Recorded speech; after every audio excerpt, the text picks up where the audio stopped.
Welcome to at TV. నేను మీ హుసేన్. తెలుగు ఏపీలో జరుగుతుంది ఒకటే చర్చ, పోలీసుల వ్యవహార శైలిపై. అటు మనం చూశాం, సాయి కృష్ణ సంబంధించిన లాకప్ డెత్ విషయంలో సిఐ నాగరాజు అరెస్టు నిన్నటి రోజు.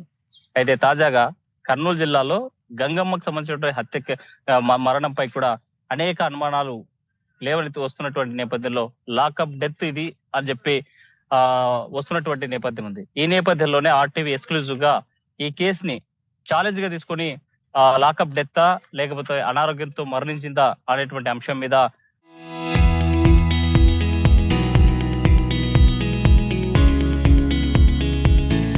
ఎప్పటికప్పుడు ఎక్స్క్లూజివ్ గా గ్రౌండ్ రిపోర్ట్ అందించేందుకు అనేక ప్రయత్నాలు చేస్తా ఉంది. ఆర్టీవీ ఆ రకంగానే ముందుకు వెళ్తున్నటువంటి పరిస్థితి. ఈ నేపథ్యంలోనే కౌతాల మండలం బద్రిహాల్ గ్రామానికి ఆర్టీవీ టీం వెళ్ళింది. అక్కడ కుటుంబ సభ్యులతో మాట్లాడింది.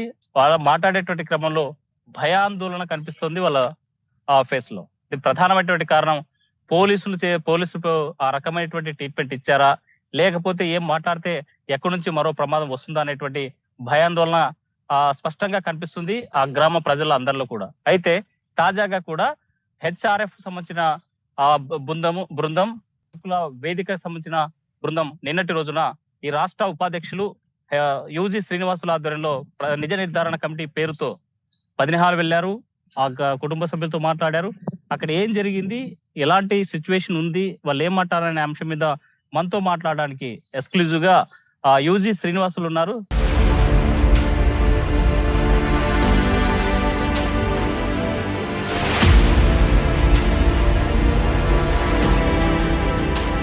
సార్ నమస్తే. నమస్తే అండి సార్, నిన్న మీరు బద్రిహాల్ వెళ్ళారు. బద్రిహాల్లో కుటుంబ సభ్యులతో మాట్లాడినారు. కుటుంబ సభ్యులతో మాట్లాడేటువంటి క్రమంలో మీకు తెలిసిన నిజాలేంటి, మీ నిజ నిర్ధారణ కమిటీలో తేలినటువంటి వాస్తవాలేంటి? మేము ముగ్గురు సభ్యుల బృందం బద్రిహాల్ గ్రామాన్ని సందర్శించడం జరిగింది.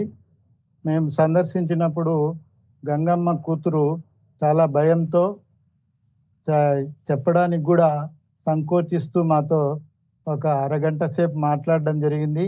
ఆ అమ్మాయి చెప్పడం బట్టి చూస్తే మే 26 నుంచి మే 31వ తేదీ వరకు కూడా మరి రాష్ట్ర హైకోర్టు ఆదేశించినటువంటి ఏదైతే సిట్ ఆధ్వర్యంలో వచ్చినటువంటి టీము మరి గంగమ్మను విచారించడం జరిగింది. అట్లాగే గంగమ్మతో పాటు దర్గాను కూడా విచారించినటువంటి సందర్భం మన ముందుంది. ఆ విచారించే క్రమంలో మరి గంగమ్మను చిత్రహింసలకు గురి చేసినారని కూడా ఆ యొక్క బాధితురాలు మాట్లాడుతూ చెప్పడం జరిగింది. అయితే వాళ్ళమ్మ మృతికి కారణం ఆమెకు అనారోగ్యమే అని చెప్పేసి బయట చెప్తున్నటువంటి పరిస్థితి కూడా ఉంది. అయితే ఏం చెప్తే ఏమవుతుందో అన్న భయం ఆ అమ్మాయి కళ్ళలో మేము గోచరించడం జరిగింది. ఆ అమ్మాయితో పాటు ఆ గంగమ్మ కుటుంబానికి సంబంధించినటువంటి చిన్న కొడుకు శివతో పాటు వాళ్ళ చిన్నాన్న కూడా, అంటే ఈ యొక్క లక్ష్మికి చిన్న ఆయన అవుతాడు, అతను కూడా ఉన్నాడు. ఆ బంధువులందరితో మాట్లాడడం వల్ల ఈ కేసులో వాళ్ళు ముందుకు పోవాలని చెప్పేసి మనసులో ఉన్నా బయటికి నిర్భయంగా చెప్పలేనటువంటి స్థితిలోనే వాళ్ళు ఉన్నారని మాకు అర్థమైంది. ఇది వాళ్ళు చెప్పడం.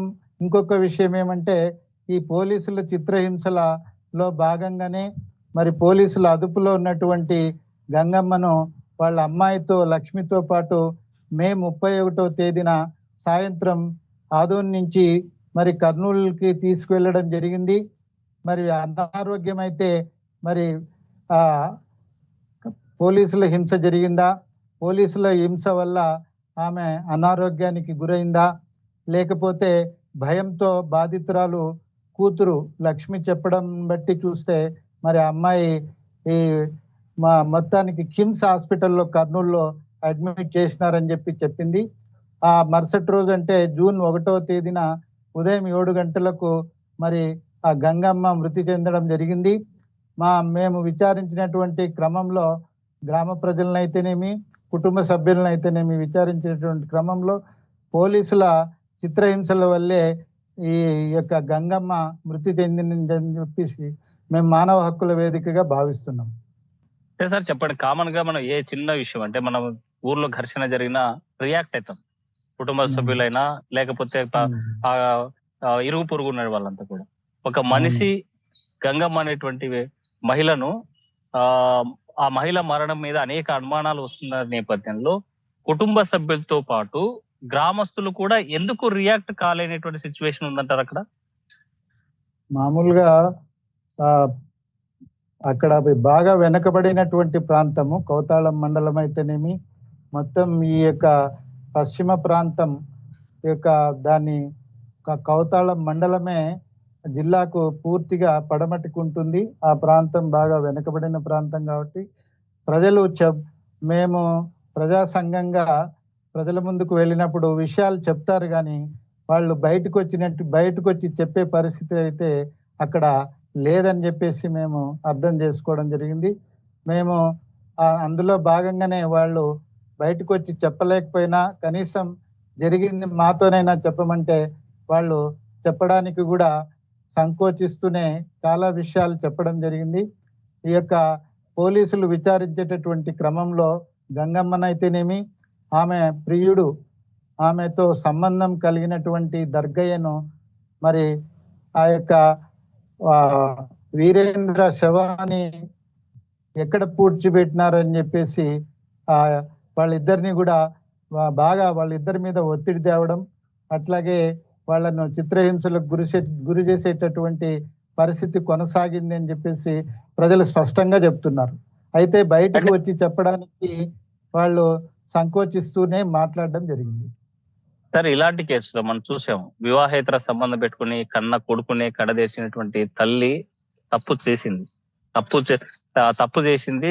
దాని సమాజం కూడా ఏ ఒక్కరు కూడా హర్షించడం లేదు, దాన్ని అంగీకరించడం లేదు కూడా. అయితే ఇలా క్రిటికల్ కేసు ఉన్నటువంటి సిచ్యువేషన్ లో మానవ హక్కులు ఏం చెప్తున్నాయి, పోలీసులు చేయాల్సినటువంటి పాత్ర ఏంటంట? మామూలుగా ప్రజాస్వామ్యంలో ప్రభుత్వం చేయాల్సినటువంటి విధి ఏమంటే ఈ యొక్క అందులో శాంతి భద్రతలు కాపాడడం, నేరాలు జరగకుండా చూడడం అనేది పోలీసు శాఖకు సంబంధించినటువంటి బాధ్యత.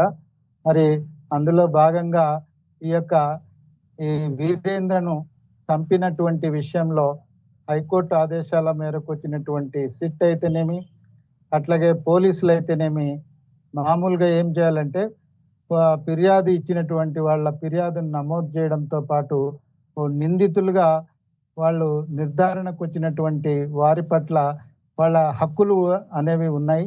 నిందితులకు కూడా మనం చాలా మంది అనుకుంటారు నేరం చేసినారు కదా, నేరం చేసిన వాళ్లకు హక్కు లేనిది అని చెప్పేసి. కానీ రాజ్యాంగం అయితేనేమి, చట్టం అయితేనేమి నిందితులకు కూడా కొన్ని హక్కులు కల్పించింది. అందులో ముఖ్యమైనది వాళ్ళను ఏ నేరం కింద విచారిస్తున్నారు అనేది వాళ్ళకి చెప్పాల. తర్వాత నేరం బెయిల్ కలిగినటువంటిదా, బెయిల్ నాన్ బెయిలబుల్ సెక్షన్ కింద కేసు నమోదు చేసినారా అని చెప్పాలా. అదేవిధంగా వాళ్ళు తమకు న్యాయవాదిని కూడా విచారించేటప్పుడు తమతో పాటు ఒక న్యాయవాదిని కూడా పక్కన ఉండి అబ్జర్వ్ చేసుకోవడానికి కూడా అవకాశం కల్పించాల. అట్లాగే వాళ్ళను విచారించేటటువంటి క్రమంలో నిర్బంధంలో పెట్టుకోవడానికి లేదు. 24 గంటల్లో కోర్టు ముందు హాజరుపరచాలనేది కూడా నిందితులకు ఉన్నటువంటి కీలకమైనటువంటి ప్రధాన హక్కులు.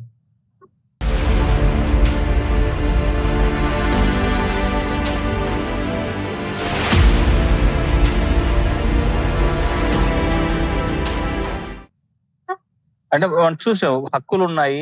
నిందితులు నేరారోపణ చేయబడ్డా లేకపోతే నేరం చేయబడ్డ వాళ్ళకి ప్రత్యేకమైన హక్కులు ఉన్నాయి. కానీ హక్కులు ఉన్నాయన్నటువంటి నెపంతోనో లేకపోతే తన కొడుకుని తానే చంపి కనిపించడం లేదని చెప్పేసి మిస్సింగ్ కేసు నమోదు చేయడం లేదని చెప్పి హైకోర్టులో రిట్ చేయడం, పోలీసు యొక్క విధుల్ని అవమానించడం కాదా? లేకపోతే దీన్ని నెగ్లిజెన్సీగా చూపించి వాళ్ళ యొక్క ఎఫిషియన్సీ దెబ్బతీసినట్లు కాదా గంగమ్మ చేసినటువంటి చర్యను మనం తప్పనిసరిగా కొడుకును చంపింది వాస్తవం అయితే ఆమె మీద కూడా హత్య కేసు నమోదు చేయాలి.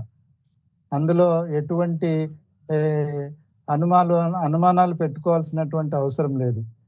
అయితే పోలీసులు మరి ఈ నేరం చేసినారని చెప్పేసి పరిశోధన ఇన్వెస్టిగేషన్ చేసేటటువంటి క్రమంలో వాళ్ళ దృష్టికి వాళ్ళే నేరాలు చేసినారా తెలుసుకున్నప్పుడు వాళ్ళ మీద కేసు నమోదు చేయడం అనేది ప్రధానంగా చేయాలా, రిమాండ్కి పెట్టాలా. మరి వీరేంద్రను చంపి సమాజం ఎట్లా చూస్తుందంటే ఇది ఒక నైతికమైనటువంటి నేరంగా చూస్తూనే దీన్ని పెద్దగా అంటే హక్కుల కోణంలో దీన్ని చూడాల్సినటువంటి అవసరం లేదు. ఆమెను కొట్టి హింసించడం అనేది లేకుండా కూడా న్యాయస్థానాలు శిక్షిస్తాయి. ఆమె నేరం చేసిందని న్యాయస్థానం ముందు ఆమెను నిలబెట్టి సాక్ష్యాధారాలతో నిరూపించి ఆమెకు శిక్ష వేయాలని చెప్పేసి చట్టం చెబుతుంది. ఆ నేరము ఎంత హేయమైన నేరమైనా పోలీసులు చట్టాన్ని తమ చేతుల్లోకి తీసుకోవడానికి వీల్లేదని చట్టం చెప్తుంది. అంటే పోలీసులు కూడా కొన్ని పవర్స్ ఉన్నాయి. కరుడు కట్టినటువంటి నేరస్తులు ఏదైతే నేరం చేశామని అంగీకరించినప్పుడు, లేకపోతే మొండికేసినప్పుడు, ఆ కేసులో పురోగతి సాధించాలన్నప్పుడు కొన్ని రైట్స్ వాళ్ళకు కూడా ఉన్నాయి కదా. ఆ రైట్స్ లో భాగంగానే ఈ రోజు జరిగేటువంటి చర్య జరిగిందా అంటే దానికి ఏం చెప్తామంటే, ఇప్పుడు శాస్త్రీయమైనటువంటి అంటే సైంటిఫిక్ గా ఇన్వెస్టిగేషన్ అవసరం. మనది డెవలప్డ్ కంట్రీస్ లో ఉన్నట్టు ఇన్వెస్టిగేషన్ చేయడం అనేది సాధ్యం కాకపోయినా కొట్టడం, అది చనిపోయే వరకు కొట్టడం ద్వారానే మరి వీరేంద్రను పూడ్చిన స్థలాన్ని, శవాన్ని వెలికి తీయాలనే ఆలోచన అనేది సరైంది కాదు. పోలీసులకి ఇన్వెస్టిగేషన్ పవర్ ఉంది.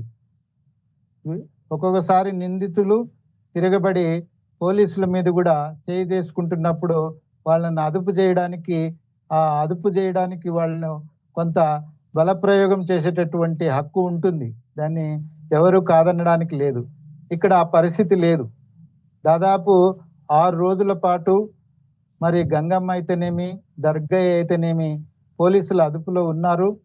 ఆ అదుపులో ఉన్నప్పుడు మరి వీళ్ళే హత్య చేసినారని పోలీసులు నిర్ధారణకు వచ్చిన తర్వాత వాళ్ళ ఇద్దరితో మాత్రమే కాకుండా గ్రామంలో మరి వీళ్ళిద్దరు కలిసి ఈ నేరాన్ని చేసిన క్రమంలో ఆ యొక్క కుటుంబాన్ని కానీ, ఆ కుటుంబం అట్లాగే గ్రామస్తుల్ని కానీ ఇన్వెస్టిగేషన్ చేసేటటువంటి క్రమంలో వాళ్ళే నేరం చేసినారని రుజువుపరచాలి. కానీ కేవలం హింసించడం వల్ల వాళ్ళు చేసినటువంటి నేరం యొక్క తీవ్రతను దృష్టిలో పెట్టుకొని మేము హింస ప్రయోగిస్తామని పోలీసులు అంటే అది చట్టం ఒప్పుకోదు.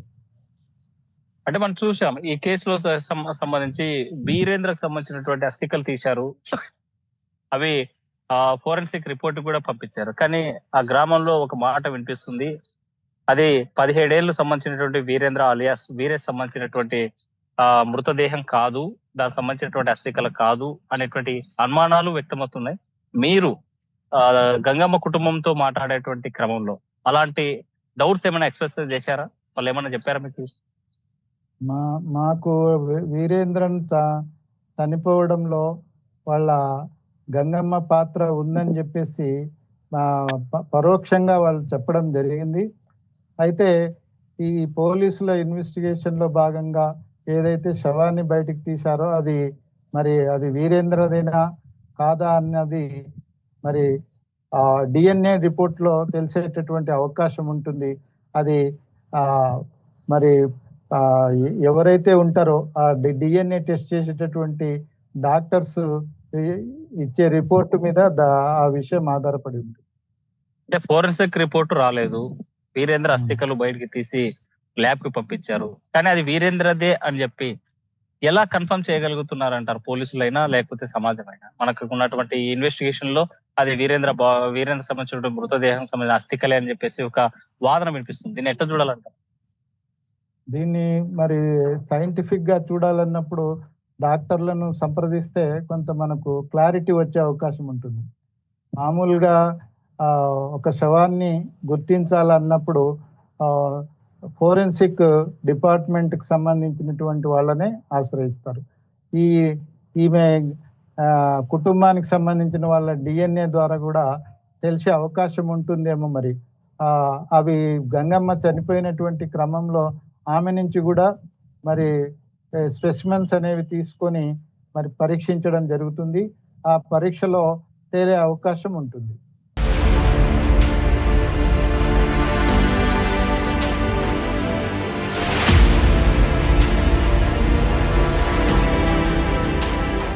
మీకున్న సమాచారం ప్రకారము ఈ ఫోరెన్సిక్ ల్యాబ్ కు పంపించేందుకు డిఎన్ఏ శాంపిల్స్ అటు వీరేంద్ర అస్థికల నుంచి అయినా సరే, లేకపోతే ఇటు ఎవరి కుటుంబ సభ్యుల్లో ఎవరి శాంపిల్స్ పంపించారనేటువంటి సమాచారం మీకుంది?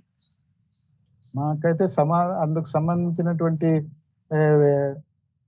డాక్టర్లను మనం పోయి కలిసింది లేదు, కానీ గంగమ్మ నుండి తీసిన శాంపుల్స్ నుంచి కనుక్కునేటటువంటి అవకాశం ఉంటుందని నేను భావిస్తున్నాను.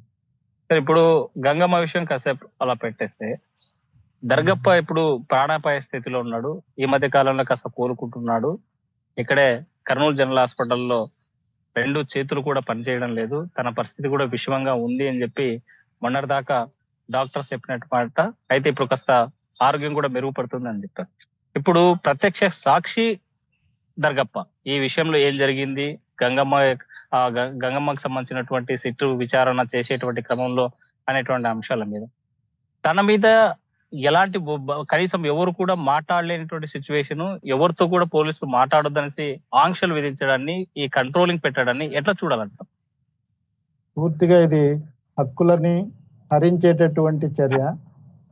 తర్వాత దర్గయ్య ఖచ్చితంగా దీన్ని బట్టి చూస్తే దర్గయ్యను ఒక వెహికల్ మీద నుంచి, అంటే 2 వీలర్ మీద నుంచి పడడం వల్ల గాయాలని చెప్పేసి పోలీసులు చెప్తున్నారు. మరి పోలీసులు ఆ విధంగా చెప్పడం బట్టి చూస్తేనే మనకి స్పష్టంగా అర్థమవుతుంది. పోలీసులు దర్గయ్యను చిత్రహింసలకు గురి చేయడం వల్లనే ఇప్పుడు ఆయన ఆరోగ్య పరిస్థితి ఆందోళనకరంగా ఉందనేది మేము భావిస్తూ ఉన్నాం. మరి ఆయన్ని కలవడానికి ఎవరి పర్మిషన్ అవసరం లేదు. ఎవరైనా వెళ్ళి కలవగలిగే పరిస్థితి ఉండాలా. అట్లా లేదు అంటే మరి ఈ సిట్ పోలీసులు ఎంత అతని ఒంటి మీద అయినటువంటి గాయాలన్నిటికీ కూడా వాళ్లే బాధ్యులని మేము నమ్ముతున్నాం. అంటే జ్యుడిషియల్ కస్టడీలో ఉన్నాడు, రిమైండ్ ఖైదీగా ఉన్నటువంటి వ్యక్తికి ప్రొటెక్షన్ అవసరము. ఒకవేళ అతన్ని కలవాలంటే కూడా న్యాయమూర్తికి సంబంధించినటువంటి అనుమతులు తీసుకునే కలవాలి అని చెప్పి పోలీసులు చెప్తున్నటువంటి మాట. ఇది చట్ట ప్రకారం ఎంతవరకు వాస్తవం అంటారు? ఇది పూర్తిగా కూడా పోలీసులు తాము చేసినటువంటి అకృత్యం బయటపడుతుందనే ఈ నిరోధించటం అనేది జరుగుతూ ఉంది. అదే విషయం హైకోర్టులో వాదనల్లో భాగంగా కూడా హైకోర్టు చీఫ్ జస్టిస్ దృష్టికి కూడా తీసుకురావడం జరిగింది. మరి దానికి చీఫ్ జస్టిస్ గారు కూడా ఎందుకు ఈ పరిస్థితి ఉంది అని చెప్పేసి కూడా వ్యాఖ్యానించినట్టు పత్రికల్లో వచ్చింది. అంటే మనం చూస్తున్నాం సార్, ఈ కేసు ప్రారంభం రోజు నుంచి ఇప్పటి వరకు అనేక మలుపులు తిరుగుతుంది. ఎక్కడ ఒక మాటకి ఇంకో మాటకి పొంతలేనటువంటి సిచ్యువేషన్. ఈ కాల పరిమితి ఉన్నటువంటి గ్యాప్ లో సాక్ష్యాలను తారుమారు చేసేటువంటి అవకాశం ఉందా లేదంట? ఖచ్చితంగా ఖచ్చితంగా ఉంది అని నేను భావిస్తున్నాను. ఏ విధంగా అంటే ఈ విషయంలో మామూలుగా మనం విజయవాడ కేసు విషయం చూసినప్పుడు తల్లి స్పష్టంగా చెప్తా ఉంది. తల్లినే హైకోర్టును ఆశ్రయించింది, నా కొడుకును పోలీసులే కొట్టి చంపినారని. ఇక్కడ కూతురు పరిస్థితి కానీ, కొడుకు పరిస్థితి కానీ, ఆ కుటుంబ పరిస్థితి కానీ వాళ్ళు గట్టిగా పోలీసుల వల్లనే చనిపోయిందని తెలిసినప్పటికీ గట్టిగా అడగలేనటువంటి పరిస్థితి ఇక్కడ ఉంది. ప్రధానంగా దర్గయ్య విషయానికి వస్తే దర్గయ్య కూడా మరి పోలీసులకు అనుకూలంగా మాట్లాడుతున్నాడని చెప్పేసి కూడా ఆరోపణలు వినపడుతున్నాయి. పోలీసులకి పోలీసుల మీద ఉండేటటువంటి భయం వల్లనే ఈరోజు ఆ పరిస్థితి ఉందని మేము భావిస్తున్నాం. అక్కడ సాయికృష్ణ తల్లి ఒంటరి పోరాటం చేస్తుంది. తనకున్నటువంటి ధైర్యంతో కోర్టును ఆశ్రయించింది. లేదంటే తన కుటుంబ సభ్యులు సహకరించిన పరిస్థితి అక్కడ ఉంది. కానీ ఈ కేసులో నిరుపేదలు, అందులో అన్ఎడ్యుకేటెడ్స్, న్యాయం ఎవరిని న్యాయం కోసం ఎక్కడికి వెళ్ళాలి, ఎవరితో మాట్లాడాలి, ఏమి చేయాలనేటువంటి కనీస పరిజ్ఞానం లేనటువంటి వాళ్ళ నిస్సహాయ స్థితిలో ఉన్నటువంటి ఈ రెండు కుటుంబాలు, అటు గంగమ్మ అయినా ఇటు దర్గప్ప అయినా, ఈ రెండు కుటుంబాలకి సమాజం నుండి ఎలాంటి సపోర్ట్ దొరుకుతుంది? మీ మానవ హక్కుల వేదిక నుంచి ఎలా వాళ్ళకి అండగా నిలవబోతున్నారు? మీరు అడిగిన ప్రశ్న మంచి ప్రశ్న ఇది. మరి మేము ఇక్కడ అందుబాటులో లేనటువంటి పరిస్థితుల్లో మరి ప్రకాశం జిల్లా నుంచి ఒక ఆయన గంగమ్మ తరపున మరి హైకోర్టులో రిట్ వేయడాన్ని మేము స్వాగతిస్తున్నాం. మేము మానవ హక్కుల వేదికగా మేము చెప్పదలుచుకున్నది, జీవించే హక్కు చాలా కీలకమైంది. మన రాజ్యాంగంలో ఉన్నటువంటి ప్రాథమిక హక్కుల్లో కల్లా జీవించే హక్కు అనేది కీలకమైంది. అందుకే మేము మానవ హక్కుల వేదికగా, అట్లాగే పౌర హక్కుల సంఘంగా గత 40 ఏళ్లుగా ఈ సంస్థలో పనిచేస్తూ కొనసాగుతూ ఉన్నాం. ప్రజలు చైతన్యవంతం కావాలా, వాళ్ళకు ఉండేటటువంటి హక్కులు, ప్రాథమిక హక్కుల గురించి వాళ్ళకి తెలుసుకునే విధంగా చైతన్యవంతం చేయడం. ఈరోజు మేము గ్రామాన్ని సందర్శించినామంటే దానికి ప్రధాన కారణం మానవ హక్కుల వేదికతో పాటు భారత కార్మిక సంఘాల సమాఖ్య తరపున కూడా నరసన్న గారు కూడా మాతో రావడం జరిగింది. మరి ఆ గ్రామాన్ని సందర్శించినప్పుడు మరి ఆ గ్రామంలో ఉన్నటువంటి గంగమ్మ కుటుంబానికి మేము ధైర్యం చెప్పాము. మీరు ఇప్పటికి ఉన్న విషయం బయటికి చెప్పడానికి మీరు సంశయిస్తున్నప్పటికీ మమ్మల్ని సంప్రదిస్తే మీ తరపున మేము ప్రభుత్వాన్ని గట్టిగా అడగడం జరుగుతుంది. అందులోనూ గంగమ్మ కుటుంబం కూడా దళిత కుటుంబానికి చెందింది. ఆ దర్గయ్య కూడా దళిత కుటుంబానికి చెందిన వాళ్ళే. వాళ్ళు చట్ట ప్రకారం నేరం చేసినప్పటికీ ఏదైతే నేరం చేసింటారో ఆ నేరానికి వాళ్ళు బాధ్యులు, కానీ వాళ్ళ కారణంగా వాళ్ళ కుటుంబాల్లో ఉన్నటువంటి వాళ్ళ సంతానం సఫర్ కావడానికి వీల్లేదు. మరి దాని గురించి ఎస్సీ ఎస్టీ అత్యాచారాల నిరోధక చట్టం అనేది కూడా మరి దళితులు పోరాడి సాధించుకున్నటువంటి చట్టం ఒకటి ఉనికిలో ఉన్నప్పుడు రాష్ట్ర ప్రభుత్వం స్పందించాల. ఇక్కడ జీవించే హక్కు ఉల్లంఘించడానికి లేదు. వాళ్ళిద్దరూ నేరం చేసినా ఆ నేరానికి చట్టం ముందు, అంటే న్యాయస్థానం ముందు సాక్షులను నిలబెట్టి వాళ్ళకి శిక్ష వేయాలి, కానీ వాళ్ళు జీవించే హక్కునే హరించడానికి అనేది వీల్లేదని చెప్పి మేము ప్రజలకు వివరించి చెప్పడం జరుగుతుంది.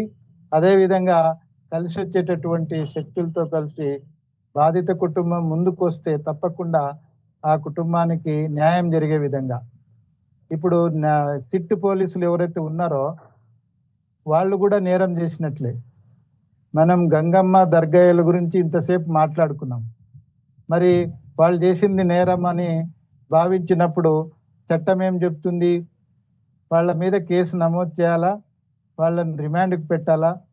వాళ్ళు చేసిన నేరంలో భాగంగా మరి వీరేంద్ర శవాన్ని ఎక్కడ పూడ్చిపెట్టారు, అది వీరేంద్రదేనా శవము తేల్చాల్సింది అంతా కూడా రాష్ట్ర ప్రభుత్వంలో భాగంగా ఉన్నటువంటి పోలీస్ శాఖ. ఆ పోలీస్ శాఖకు అధికారం కట్టబెట్టింది ప్రజలే. ఇటువంటి నేరాలని అదుపు చేయడానికే ఈ యొక్క ప్రజలు అధికారం రాష్ట్రంలో ఉన్నటువంటి ప్రభుత్వానికి ఇస్తే, మరి ఆ అధికారాన్ని నేరాలని అదుపు చేసేటటువంటి చర్య పోలీసు శాఖ మీద బాధ్యత ఉంటుంది. పోలీసు శాఖలో ఉన్నటువంటి అలసత్వాన్ని దృష్టిలో పెట్టుకుని మరి రాష్ట్ర హైకోర్టు ఏం చేసింది? స్పెషల్ ఇన్వెస్టిగేషన్ టీంకి బాధ్యత అప్పచెప్పింది. సాధారణ పోలీసులు నిర్లక్ష్యంగా వ్యవహరిస్తారని చెప్పేసి మరి స్పెషల్ ఇన్వెస్టిగేషన్ టీంకి అప్పచెప్తే వాళ్ళు కూడా సాధారణ పోలీసుల కంటే దుర్మార్గంగా వాళ్ళని కొట్టడం అనేది, మామూలు సాధారణ పౌరుల్ని ఏ విధంగా అయితే గంగమ్మ దర్గయ్య నేరం చేసినాడని మనం అనుకుంటున్నామో వాళ్ళు కూడా నేరానికి బాధ్యులే. వాళ్ళ ఇద్దరు చావుకు కూడా ఈ యొక్క సుప్రజ మేడంతో పాటు ఆమె టీంలో ఉన్నటువంటి 13 మంది, అదేవిధంగా వారికి సహకరించినటువంటి స్థానిక పోలీసులు అయితేనేమి, వైద్య పరీక్షలు నిర్వహించినటువంటి డాక్టర్లు అయితేనేమి, వీళ్ళందరూ కూడా హత్య కేసులో భాగం అవుతారని చెప్పేసి చట్టం చెప్తుంది.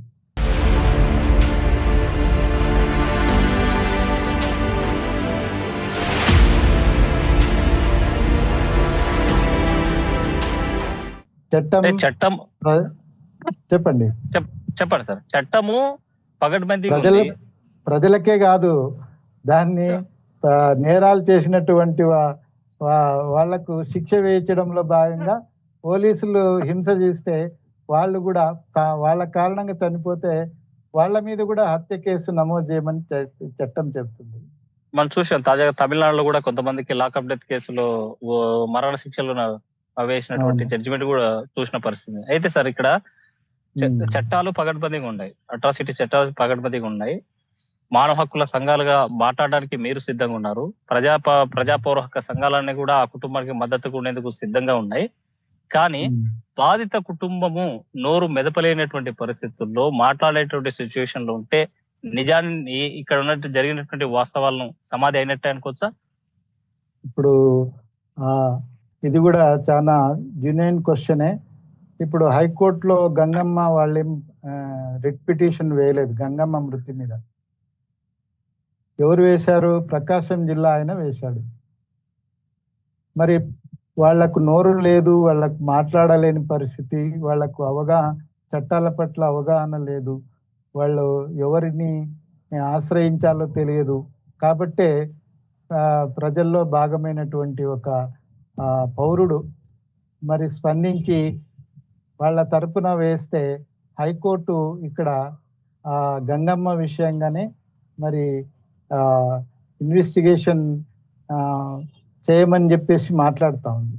ఇప్పుడు దర్గయ్య ఈరోజు నిన్నటి సమాచారం ఏమంటే దర్గయ్య యొక్క ఫిజికల్ కండిషన్, హెల్త్ కండిషన్ గురించి రిపోర్ట్ ఎందుకు నివేదిక ఇవ్వలేదని చెప్పి గట్టిగా అడుగుతున్నటువంటి పరిస్థితి. మొత్తం స్టార్టింగ్ నుంచి ఎండింగ్ దాకా ఇవాల్టి వరకు ఎలాంటి మెడికల్ రిపోర్ట్ ఇచ్చారో షీల్డ్ కవర్ ఇవ్వండి అని చెప్పి కోర్టు కూడా ఆదేశించిన పరిస్థితి ఉంది. ఆ రకంగా కర్నూలు జిజిహెచ్ సూపరింటెండెంట్ నిన్నటి రోజున సబ్మిషన్ చేసిన సిచ్యువేషన్ ఉంది. అందులో 15 రోజుల పాటు గడువు ఇచ్చింది హైకోర్టు. అయితే ఈ పరిణామాలు జరుగుతున్న నేపథ్యంలో ఫైనల్ గా ఈ కేసులో ఎలా పురోగతి సాధించబోతుంది, దీంట్లో జరిగినటువంటి లాకప్ డెత్ జరిగిందా లేదా అనేటువంటి నిర్ధారణ చేసేందుకు ఎలాంటి కమిటీలు ఉండాలి, ఎలాంటి విచారణలు చేయాలి, దానికోసం యాజ్ ఏ మానవ హక్కుల వేదికగా ఏం చేయబోతున్నారు, ఎలా ముందుకెళ్ళాం? మామూలుగా ఇప్పుడు హైకోర్టు వరకు పోయి వ్యవహారం హైకోర్టు దృష్టికి పోయింది కాబట్టి పోలీసులు ఇప్పటి వరకు ఇన్వెస్టిగేషన్ పేరుతో చేసినవన్నీ వాళ్ళు హైకోర్టుకు సబ్మిట్ చేయాల్సి ఉంటుంది. అట్లాగే బాధితుల వర్షన్ కూడా వినిపించాల్సి ఉంటుంది. బాధితులు ఇచ్చిన రిపోర్ట్ ఆధారంగా ఇప్పుడు దర్గయ్య ఉన్నాడు అనుకోండి, దర్గయ్యను ఒక మెజిస్ట్రేట్ తోటి విచారించమని హైకోర్టు ఆదేశం. ఆల్రెడీ దర్గయ్య రిపోర్ట్ కూడా సబ్మిట్ చేయడం అనేది 23వ తేదీ కల్లా సబ్మిట్ చేయమని చెప్పి హైకోర్టు ఆదేశించింది. మరి అదే విధంగా వాళ్ళు రిపోర్టు సబ్మిట్ చేసి ఉంటారు. గంగమ్మ విషయంలో ఫర్దర్గా మేము మానవ హక్కుల వేదికగా ఆ యొక్క కుటుంబానికి ముందుకొస్తే మాత్రం తప్పనిసరిగా ఈ యొక్క పోలీసుల మీద కేసు నమోదు చేయమని చెప్పేసి ఒత్తిడి చేయడానికి మేము మా వంతుగా తప్పనిసరిగా ప్రయత్నిస్తాం. ఎక్కడైనా బాధితులు ముందుకు వచ్చి గట్టిగా ఏ విధంగా అయితే విజయవాడలో జరిగినటువంటి ఘటనకు సంబంధించి ముందుకొచ్చారో బాధిత కుటుంబం ముందుకొస్తే తప్పనిసరిగా వాళ్లకు నైతికంగా బలంగా మేము నిలబడతామని చెప్పేసి నేను తెలియజేస్తున్నాను. ప్రధానంగా మనం చూసాం, మన గంగమ్మ మరణం తర్వాత బలవంతంగా లక్ష్మి కేసు తీసుకొచ్చారు. పోలీసులు ప్రెజర్ పెట్టి రాయించారు అనేటువంటిది ఒక వాదన వస్తుంది. మరోవైపు పోలీసుల యొక్క భయంతో మొన్న స్టేట్మెంట్ రికార్డు కూడా గంగన్న తీసుకున్న సందర్భం ఫెయిర్ గా స్టేట్మెంట్ రికార్డు అయి ఉంటుందంటారా, లేకపోతే భయంతో ఏమన్నా సరెండర్ అయ్యిందారా అనేటువంటి భావించవచ్చు అంటారు? మనము వాటిని తీసుకొని పరిశీలిస్తే తప్ప తెలియదు. మనకు తెలిసిందల్లా కూడా అందుకే స్వతంత్ర దర్యాప్తు సంస్థ. ఇప్పుడు పోలీసుల మీద పోలీసులు ఇన్వెస్టిగేషన్ చేస్తే కంటి తుడుపు చర్య అవుతుంది. అక్కడ విజయవాడల ఘటనకు సంబంధించి కూడా ఏసీపీ గారు విచారించమని ఆదేశించారు. ఇక్కడ కూడా పోలీసుల మీద పోలీసులే విచారిస్తే ఏ ప్రయోజనం ఉండదు. అందుకే మేము మానవ హక్కుల వేదికగా స్వతంత్ర దర్యాప్తు సంస్థ, సిబిఐ అంటాం కదా, సెంట్రల్ బ్యూరో ఇన్వెస్టిగేషన్, అట్లాంటి సంస్థలతో విచారించడమో లేదంటే జ్యుడిషియల్ ఆఫీసర్స్ తో విచారణకు ఆదేశిస్తే ఆ కుటుంబానికి న్యాయం జరిగే అవకాశం ఉంటుందని చెప్పేసి మా ప్రధాన డిమాండ్ కూడా అదే. రైట్ సార్, ఈ కేసు విషయంలో నిజాలు తేల్చాలి. లాకప్ అయితే జరిగిందా లేకపోతే ఆమె సహజ మరణమా, అనారోగ్యంతో మృతి చెందిందా అనేటువంటిది తేలాల్సినటువంటి అవసరం ఉంది. ఆ కుటుంబానికి మానవ హక్కుల వేదికగా మీరు మద్దతు నిలుస్తారని ఆశిస్తాం. ఆ రకంగా చేసేటువంటి పోరాటానికి ఎప్పుడు ఆర్టీవీ ఎల్లంట మీ వెంటే ఉంటుంది. జరిగేటువంటి నిజాలను తేల్చేటువంటి విషయంలో నిగ్గు తేల్చేందుకు సిద్ధంగా ఉండాల్సినటువంటి అవసరం ఉంది. ఆ రకంగా మీరు చేసేటువంటి పోరాటం సక్సెస్ కావాలని కూడా కోరుకుంటున్నాను. Thank you sir. Thank you.